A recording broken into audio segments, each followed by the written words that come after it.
பல மடங்கு புரோட்டீன்ஸ் இருக்கிற பச்சை பயிறு சுண்டல் எப்படி செய்கிறதுன்னு பார்த்துடலாங்க.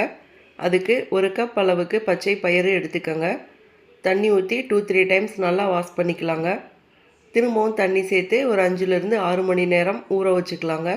இப்போ 6 மணி நேரம் கழித்து பார்க்குறப்ப பயிறு நல்லா ஊறி இருக்குங்க.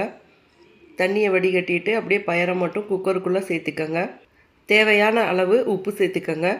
பயிறு முங்குற அளவுக்கு தண்ணி சேர்த்துக்கோங்க. 1 டைம் நல்லா கலக்கி விட்டுக்கலாங்க. இப்போ குக்கரில் மூடியை போட்டு மீடியம் ஃப்ளேமில் 3 விசில் விட்டு எடுத்துக்கலாங்க. கேஸ் நல்லா அடங்கினதுக்கப்புறம் மூடியை திறந்து பார்க்குறப்ப பயிறு நல்லா சாஃப்டாக வெந்திருக்குங்க. எக்ஸ்ட்ரா தண்ணி இருந்துச்சுன்னா அதை வடிகட்டி எடுத்துருங்க. இப்போ ஒரு கடாயில் கொஞ்சமாக எண்ணெய் சேர்த்துக்கோங்க. எண்ணெய் சூடானதும் 1/2 டீஸ்பூன் அளவுக்கு கடுகு, 1/2 டீஸ்பூன் அளவுக்கு உளுந்து சேர்த்துக்கோங்க. கூடவே 4-5 கருவேப்பிலை சேர்த்துக்கோங்க. சேர்த்துட்டு 1 டைம் நல்லா மிக்ஸ் பண்ணி விட்டுக்கோங்க. அடுப்பு லோ ஃப்ளேம்லேயே இருக்கட்டுங்க. 2 பிஞ்ச் அளவுக்கு பெருங்காயத்தூள் சேர்த்துக்கோங்க.